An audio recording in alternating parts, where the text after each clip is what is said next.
दोस्तों हमारा आज का टॉपिक आपके BSc second year fourth semester zoology के यूनिट 7 बेसिक ऑफ कंप्यूटर से जुड़ा हुआ है। और हमारा आज का जो टॉपिक है वो है इनपुट एंड आउटपुट यूनिट। तो आज के इस वीडियो में हम जानेंगे कि कंप्यूटर से रिलेटेड इनपुट और आउटपुट यूनिट कौन से हैं। इसके अलावा इनपुट और आउटपुट यूनिट किसे कहते हैं, इन सभी टॉपिक को हम आज के इस वीडियो में डिटेल से डिस्कस करेंगे। तो अगर हम बात करें किसी भी कंप्यूटर के कंप्लीट पार्ट की, तो किसी भी कंप्यूटर का जो कंप्लीट पार्ट होता है वो 3 पार्ट में डिवाइड होता है। पहला है इनपुट डिवाइस, दूसरा है प्रोसेसिंग डिवाइस और तीसरा है आउटपुट डिवाइस। तो आइए सबसे पहले हम बात करते हैं इनपुट डिवाइस की। N input device is anything that puts information inside a computer, यानी कि इनपुट डिवाइस ऐसे डिवाइस होते हैं जो कि बाहर से किसी भी इंफॉर्मेशन को कंप्यूटर के अंदर भेजते हैं। और आपको बता दें कि सीपीयू के चारों तरफ जितने भी पार्ट्स होते हैं, चाहे वो मॉनिटर हो, कीबोर्ड हो, माउस हो, प्रिंटर हो, ये सभी इनपुट और आउटपुट डिवाइस होते हैं और इन्हें हम पेरिफेरल डिवाइस भी कहते हैं। तो पेरिफेरल डिवाइस क्यों कहा जाता है? पेरिफेरल डिवाइस इसलिए कहा जाता है क्योंकि ये सीपीयू को चारों तरफ से घेरे रखती हैं। पेरिफेरल का मतलब होता है चारों तरफ। तो कंप्यूटर में इनपुट डिवाइस कई सारे होते हैं। यहाँ पर मैंने कुछ इम्पॉर्टेंट और पॉपुलर इनपुट डिवाइस को लिया हुआ है जिनके बारे में हम आगे वीडियो में डिटेल से जानेंगे। तो पहला इनपुट डिवाइस है स्कैनर। अब स्कैनर होता क्या है? ये एक तरह से फ़ोटोकॉपी मशीन की तरह होता है और इससे हम इमेज और टेक्स्ट दोनों ही क्या कर सकते हैं, स्कैन कर सकते हैं। अब बात आती है कि स्कैनर इनपुट डिवाइस कैसे है। अब सपोज कीजिए कि आपको किसी फ़ोटो को कंप्यूटर में भेजना है। अब फ़ोटो को आप कंप्यूटर में कैसे भेजेंगे? अब ऐसा तो नहीं है कि आप फ़ोटो को कीबोर्ड पे रख दें, सीपीयू पर रख दें या माउस पे रख दें तो वो फ़ोटो कंप्यूटर के अंदर चली जाए। ये तो पॉसिबल नहीं है। तो फ़ोटो को कंप्यूटर के अंदर भेजने के लिए हमें किसकी ज़रूरत होगी? स्कैनर की ज़रूरत होगी। तो स्कैनर एक प्रकार से इनपुट डिवाइस है। दूसरा इनपुट डिवाइस है कीबोर्ड। तो कीबोर्ड क्या है? एक ऐसा बोर्ड है जिसमें कीज़ लगे होते हैं और ये जो कीबोर्ड होते हैं ये कंप्यूटर का सबसे प्राइमरी इनपुट है जो कि सभी कंप्यूटर से जुड़ा होता है। कीबोर्ड को डेवलप करने वाले वैज्ञानिक थे sir Christopher Latham Sholes. Keyboard में लगभग 101 से लेकर 107 की होते हैं। तो सबसे पहला है अल्फ़ाबेटिकल की। तो अल्फ़ाबेटिकल की संख्या होती है 26। ए से लेकर जेड तक आप जोड़ेंगे तो कितना आएगा? 26 आएगा। दूसरा है फंक्शनल की। फंक्शनल की संख्या होती है 12। तो F1 से लेकर F12 ये जो होते हैं ऊपर की तरफ आप देखेंगे ये कौन से की हैं? फंक्शनल की हैं। इसके बाद है नंबर कीज़। नंबर कीज़ की संख्या होती है 0 से लेकर 9 तक। टोटल अगर हम बात करें तो इसकी संख्या हुई 10। अगला है कॉम्बिनेशन की। तो कॉम्बिनेशन की संख्या होती है 2। एक तो होता है कंट्रोल और दूसरा होता है शिफ्ट। इन्हें कॉम्बिनेशन की इसलिए कहा जाता है क्योंकि जब भी ये यूज़ होते हैं तो किसी के साथ यूज़ होते हैं, इन्हें कभी हम सिंगल यूज़ नहीं करते। इसके बाद है एरो की। तो इनकी संख्या होती है 4। देख सकते हैं यहाँ पर आपको ये 4 एरो की है। इसके बाद है मॉडिफायर की। इनकी संख्या होती है 3। कंट्रोल एल्ट और शिफ्ट। इसके बाद अगला टॉगल की। इसमें आते हैं कैप्स लॉक और नंबर लॉक। तो आप जब कैप्स लॉक यूज़ करते हैं तो कैप्स लॉक बटन दबाते ही आप सभी वर्ड को कैपिटल लेटर में लिख सकते हैं। वहीं बात करें अगर हम नंबर लॉक की, तो नंबर लॉक यहाँ पर होता है और जब नंबर लॉक आप दबा देते हैं तो इस साइड के जितने भी नंबर्स हैं उनका यूज़ आप कर पाते हैं। इसके बाद अगला है स्पेस बार की। तो जब भी किसी कैरेक्टर्स में स्पेस देना होता है तो उसके लिए हम क्या यूज़ करते हैं? स्पेस बार की का। और ये कीबोर्ड में सबसे लंबा की होता है। इसके बाद है टैब की।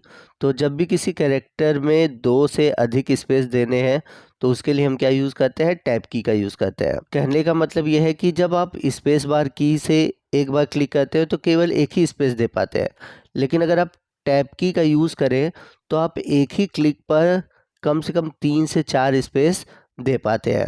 इसके बाद है इंटर की। इंटर की का यूज़ करके हम अगले लाइन पर चले जाते हैं। इसके बाद है एस्केप की। तो इसके द्वारा आप किसी भी ऑपरेशन को कैंसिल कर सकते हैं। इसके बाद है पेजअप की। तो इसके द्वारा आप एक पेज से दूसरे पेज पे जा सकते हैं। जैसे अगर आपको 3 से 2 पे जाना है तो पेजअप का यूज़ करेंगे। वहीं अगला है पेज डाउन। तो इसके द्वारा आप क्या कर सकते हैं कि एक पेज से दूसरे पेज पर डाउन की ओर जा सकते हैं, जैसे 3 से 4 की ओर। अगला इनपुट डिवाइस है माउस। तो माउस क्या होता है? माउस एक प्रकार का इनपुट डिवाइस है जिसे हम पॉइंटिंग या फिर ड्राइंग डिवाइस भी कहते हैं। माउस को बनाने वाले वैज्ञानिक थे डॉगलस एंजलबर्ट। अगर हम बात करें माउस के फंक्शन की, तो हम क्लिक कर सकते हैं, यानी कि किसी भी आइकॉन को सेलेक्ट कर सकते हैं। उसके बाद डबल क्लिक है, डबल क्लिक के द्वारा हम उसे ओपन कर सकते हैं। उसके बाद है राइट क्लिक, राइट क्लिक के द्वारा हम उसके प्रॉपर्टी को चेक कर सकते हैं। और उसके बाद है ड्रैगन एंड ड्रॉप, यानी कि किसी भी ऑप्शन को हम किसी जगह से उठाकर किसी और जगह पर रख सकते हैं। इसके बाद अगला इनपुट डिवाइस है जॉयस्टिक। तो जॉयस्टिक का यूज़ जनरली जो वीडियो गेम्स होते हैं वहाँ पर वीडियो गेम खेलने में किया जाता है। अगला इनपुट डिवाइस है लाइट पेन। एक प्रकार का सेंसर रीडर होता है जो कि सिग्नेचर को सेंस करता है और इसका यूज़ एज ए लाइसेंस बनाने में किया जाता है। इसके बाद अगला जो इनपुट डिवाइस है वो है BCR, यानी कि बार कोड रीडर। तो आप सभी ने शॉपिंग मॉल में ज़रूर देखा होगा कि वहाँ पर ये जो BCR है ये यूज़ करते हैं। तो ये जनरली करता क्या है कि जो बारकोड होता है प्रोडक्ट पर उसको स्कैन करता है और रीड करता है। इसके बाद अगला जो इनपुट है वो है OMR, यानी कि ऑप्टिकल मार्क रीडर। तो आप जब भी कोई कंपटीशन एग्ज़ाम देते हो या फिर एग्ज़ाम देते हो जिसमें कि सर्कल बना होता है, जिसे आप OMR सीट बोलते हो, तो उस OMR सीट को रीड करने या फिर चेक करने के लिए OMR का यूज़ किया जाता है।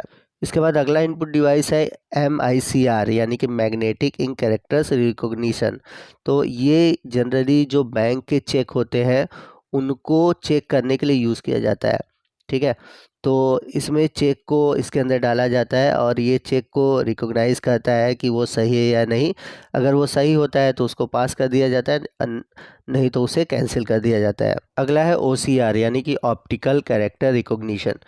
तो ये जनरली यूज़ किया जाता है प्रिंटेड डॉक्यूमेंट को स्कैन करने के लिए।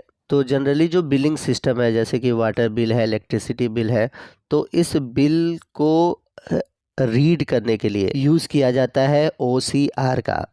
अगला है आउटपुट डिवाइस। तो आउटपुट डिवाइस वे डिवाइस होते हैं जिनसे कि आपको रिजल्ट मिलता है, आउटपुट मिलता है। तो सबसे पहला आउटपुट डिवाइस है मॉनिटर।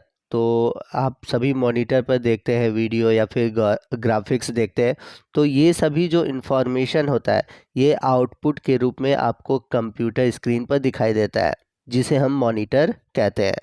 अगला आउटपुट डिवाइस है प्रिंटर। तो प्रिंटर क्या करता है, ये हार्ड कॉपी देता है, यानी कि अगर आपको कोई भी डेटा है या कोई भी चीज़ चाहिए उसकी अगर हार्ड कॉपी चाहिए तो उसके लिए क्या यूज़ करना है, प्रिंटर। इसके बाद अगला जो आउटपुट डिवाइस है वो है स्पीकर। तो स्पीकर का यूज़ आप क्यों करते हैं, आप सभी को पता है कि कोई भी साउंड जनरेट हो रहा है, ठीक, उस साउंड को सुनने के लिए, उसका आउटपुट प्राप्त करने के लिए हम क्या यूज़ करते हैं, स्पीकर का यूज़ करते हैं। इसके बाद अगला आउटपुट डिवाइस है हेडफोन। तो आप हेडफोन जानते ही हैं, कंप्यूटर के अंदर जो साउंड आउटपुट है उसको आपको केवल आप तक सीमित रहने के लिए, मतलब कि ये जनरली आपको देखा जाए तो एक प्रकार का स्पीकर ही है, ठीक है, बट आप केवल कान तक ही, अपने आप तक ही सीमित रह सकते हैं। तो इसके लिए क्या यूज़ करते हैं, हेडफोन का यूज़ करते हैं। इसके बाद है स्टोरेज डिवाइस। तो इसका यूज़ करते हैं हम किसी भी डेटा को स्टोर करने के लिए। तो स्टोरेज डिवाइस के रूप में जैसे मेमोरी कार्ड है, CD है, DVD है, पेन ड्राइव है, तो इन सभी का हम यूज़ करते हैं डेटा को स्टोर करने के लिए। इसके बाद अगला जो आउटपुट डिवाइस है वो है प्रिंटर। तो इसके द्वारा हम कोई भी जो प्रिंट इंफॉर्मेशन है ऑन द पेपर उसको हम लेते हैं, यानी कि पेपर पर हम आउटपुट के फॉर्म में प्रिंट को लेते हैं।